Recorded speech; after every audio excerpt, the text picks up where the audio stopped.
emissions!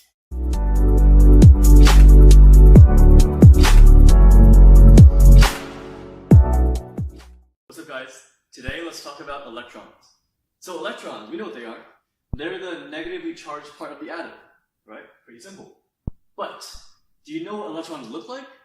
What are they like around the nucleus of the atom? Well, before, this is what we thought. So before, we sort of had these energy levels. You saw in the intro, right? The electron, the ball, could be given some energy. It would jump up a few energy levels, and then it would fall back down to its ground state, its resting energy level. Well, that's what we thought before as well. So we would say that the electron might occupy the lowest energy level. And the further away you get from the nucleus, the higher in energy your electron would be. So this is n equals 1. N is the principal quantum number. N equals 2, n equals 3, all the way up to n equals infinity, right? And if you were to give this electron some energy, say in the form of a photon, then this electron might pop up right over here to n equals 3. And this electron, like the ball, it wants to drop down. This electron wants to drop back down to n equals 1. But what happens when this electron drops from n equals 3 to n equals 2? Photon emission! What happens is a photon is emitted.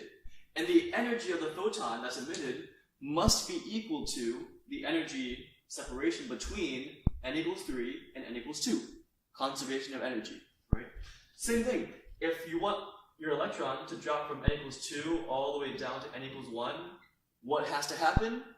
Photon emission. Photon emission! And this photon has to have an energy that's equal to this separation. But notice, the energy levels, they sort of converge, right? This is a big separation, smaller, smaller, smaller. It actually converges to a value, which we might theoretically call n equals infinity. And if you were to give the electron enough energy to actually go past n equals infinity, we call that ionization. Ionization.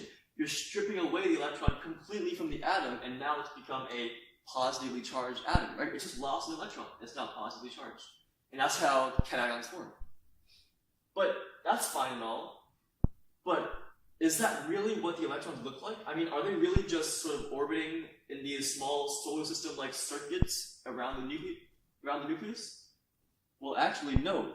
Because now we have developed more sophisticated mathematical models. Specifically, the Schrodinger Equation, which you can look up if you want.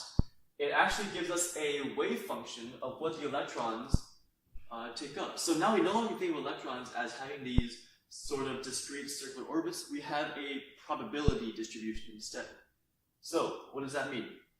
That means I can draw some sort of 3D shape. So imagine this is a sphere, and this sphere, let's say, is the volume in which the electrons will be in there 90% of the time.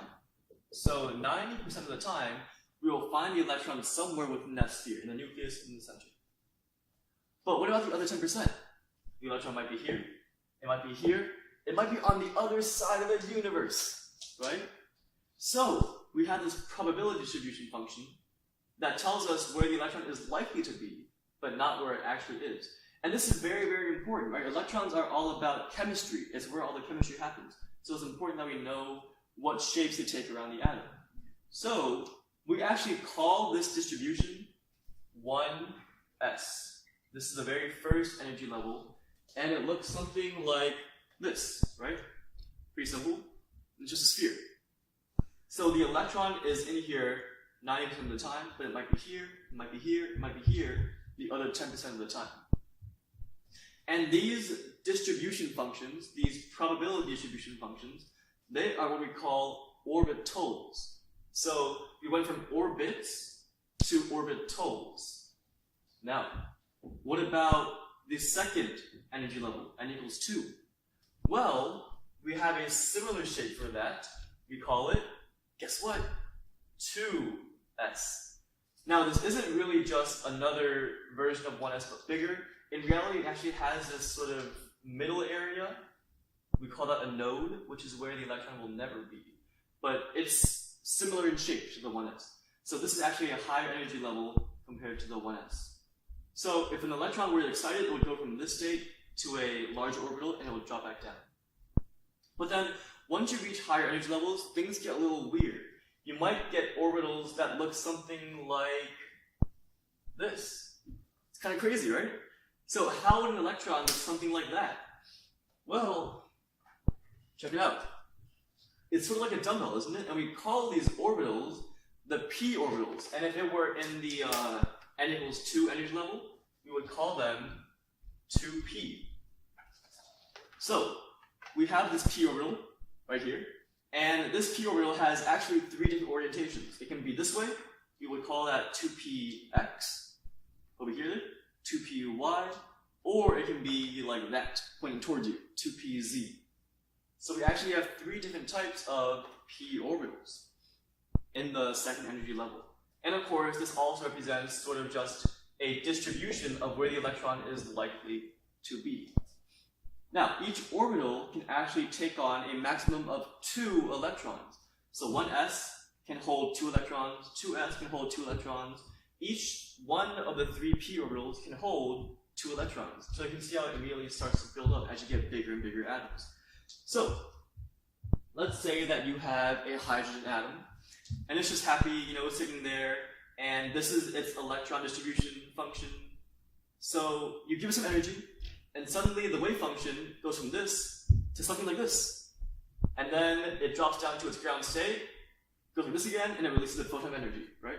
And that photon must equal the energy separation between this state and this state. So now you can see as we get more and more complicated, as we go to higher and higher energy levels, we get more funky looking shapes. Search up all the orbitals. So you have your s orbitals, your p orbitals, your d orbitals, your f orbitals, you can go on and on. The periodic table, right? We're on the verge of finding new elements, element 119, I believe. So who knows what other orbitals that might take on, right? So this is a very exciting time to be living in. I hope you guys found this helpful. As always, leave down comments, questions down below. Thank you very much.